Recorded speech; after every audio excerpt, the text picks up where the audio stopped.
food is a very, very essential part of how we feel every day, but it's beyond nutrition. Pasta is actually also one of my favorite dishes, but I don't eat wheat and gluten, and that's one of the things that a lot of people struggle with. So I use either brown rice or quinoa pasta, but one of my absolute favorites is soba noodles.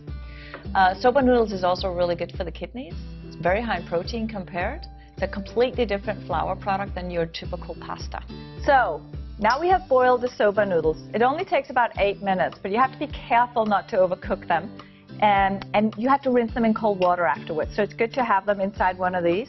So you can just basically throw them under the sink in the water, get it through, because then they're ready. So now you can take your soba noodles and just mix them into the plate here. If you overcook them, they'll fall apart, which is okay. Doesn't really matter. But to dress them up and make them look nice, you can make a little mountain of soba noodles. So we're going to put a couple of frozen peas that have been thawed and just a slight steam to them. You can also use fresh peas, but they're not always in season, so frozen peas are okay. Edamame beans, same thing. We gave them a little fast boil of 5 minutes. Some sugar snap peas, same thing, just a little flash blanching. It's all it needs. You don't want to cook these things too much. You want to keep it fresh and nice.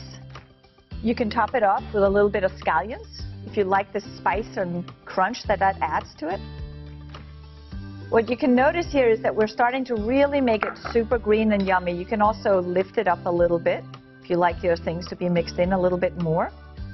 Right? I made a tamari, which is the soy sauce, and mirin, an olive oil dressing, and a little bit of lemon juice. So if you want to add a little spice, you can use a little bit of chili flakes. You can avoid it if you don't. This is a lot of chili flakes. It's going to make it spicy. And then just pour that over. You don't use the whole thing. You just pour a little bit. Top it with some black sesame seeds. And then you can add a little garnish of fresh cilantro. So when you've cooked your soba noodles, you can mix it with more vegetables and with greens. So for a pasta dish or a soba noodle dish to be less carb heavy, you actually add more greens. So when in doubt, add more greens. It's the same thing with your pasta or with your soba noodles.